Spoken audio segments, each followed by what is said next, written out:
Okay, today I'm going to uh, talk briefly about my understanding of integration based off of the text excerpt from Wrong and Preisel, which is Educating Immigrant Students in the 21st Century, What Educators Need to Know, and also based off of a video by the New York Times, The Battle for School Busing, that we recently watched.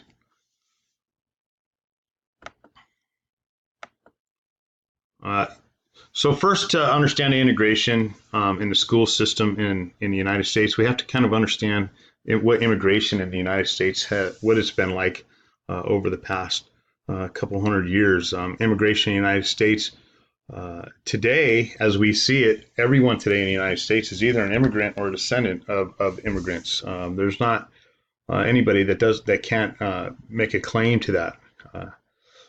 Uh, as we look at things now, there's no country in the world that has experienced the immigration rates that like the United States has since 1820, which is about the time that U.S. government began to keep records. But I would say that number would probably even be greater. As you see here, the immigrants count for almost half of the population growth in the United States. As a matter of fact, these numbers are based off of 2005, which is about 15 years ago.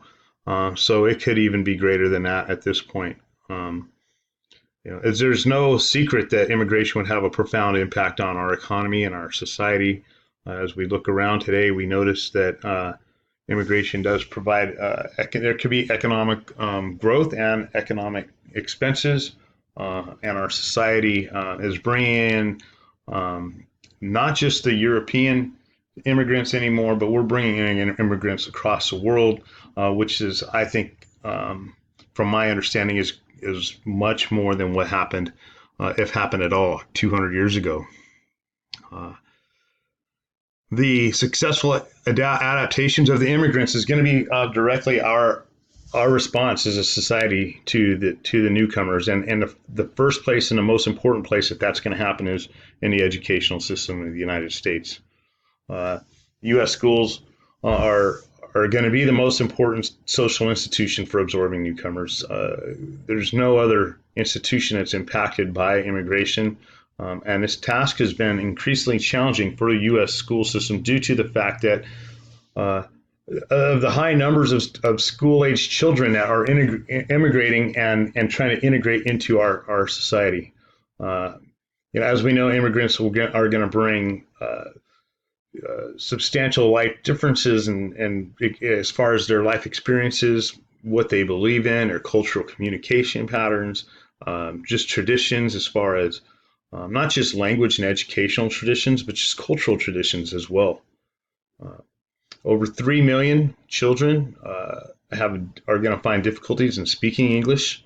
I think in turn with that, you're going to find that many people or more trying to that are United States citizens that are going to have difficulties in trying to speak back with them, and that creates a communication problem and a challenge for educators if they aren't able to communicate with the students that have difficulties in speaking English. And the large proportion of immigrant children are going to live in urban areas, and a lot of times they're going to come from low-income neighborhoods, and the schools are going to be expected to educate the majority of these students, and there's going to have to be some type of curriculum and strategies that are going to allow us to do this. As we stand, educators now struggle to reach some philosophical differences as far as policymaking and finances and resources to support these efforts. As we see it, the school plans, curriculum changes, outreach actions are often criticized by both immigrant advocates and assimilationists. So immigrant advocates sometimes feel that the schools aren't doing enough for them, and they're not understanding what the migrant students can bring to this country, and that they can enrich the U.S. national heritage and enhance the status of the United States. And they say that the school systems don't understand that. On the flip side of that, the assimilationists feel like are the cultures and the traditions and the rich cultures and rich traditions of our country and of the English language are being jeopardized because we've already succumbed to the demands of the immigrants. So there's constant butting of heads between those two philosophies. Um, so some of this, as we look at these school practices and stuff, we look at one of the biggest things that's ever happened as far as integration and what happens when integration occurs within this country. And we look back to the busing um, that happened and started back in the middle part of the 1900s. There was forced integration. Uh, uh, Country leaders, politicians, parents felt like integration was being forced and it wasn't just happening naturally. In 1954, it was deemed that U.S. schools were inherently unequal amongst whites and blacks. At this point, we weren't talking about a lot of people that were Latino or Asian or Middle Eastern descent. Uh, and even after that happened, the next 10 years, only 1% of blacks attended integrated schools. So in 1971, the busing was implemented to desegregate schools. And most of the students that were bused were blacks going to white schools, which were predominantly nicer and had better facilities. With the exception of West Charlotte High School, which whites were bused to black schools. In this video, we were told by one gentleman in the video that the conditions of the school were poor. And once the whites were able to come to the school, there was immediate upgrades in the facilities. The gravel parking lot was paved almost overnight. The athletic equipment and band uniforms that they'd used before the whites came were old and had to be reused year after year, and all of those were brand new. He said that there was almost like a check was written overnight to be able to improve these conditions. Why were these conditions? Why did this happen? Well, it's basically because the white people at that point wanted their children to have the best quality of stuff, and they weren't going to accept it.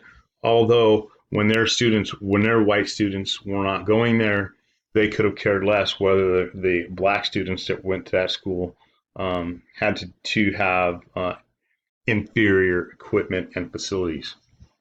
The first year of desegregation was not easy. There was several fights, protests, but over time, within about a year or two, kids adjusted.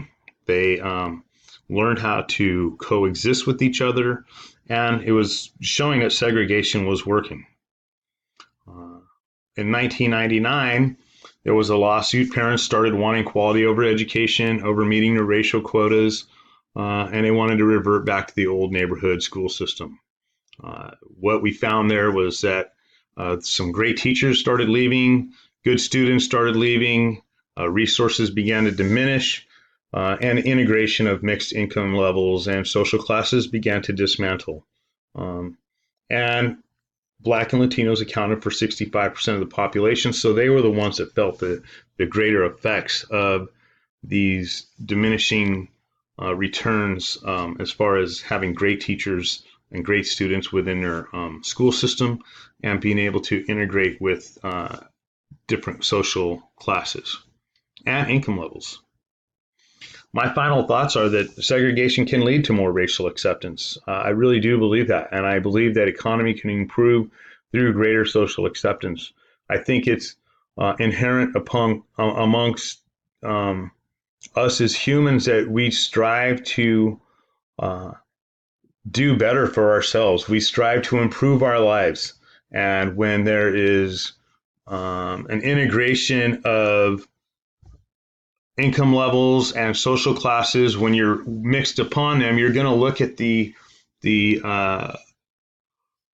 higher levels of that society, and people are going to strive to reach that. Whether you're a white person or a black person or a Latino person, an Asian person, a Middle Eastern person, I feel like that creates a healthy social competitiveness to be better. And I think integration of diverse life experience and beliefs can lead to a progressive social acceptance amongst our younger generations. As we have seen, the younger generations are able to coexist. They're able to adjust to the differences. And I feel like at that point, our society and the U.S. can be more enriched and enhanced. Thank you for listening to this. I hope it has been enlightening for you.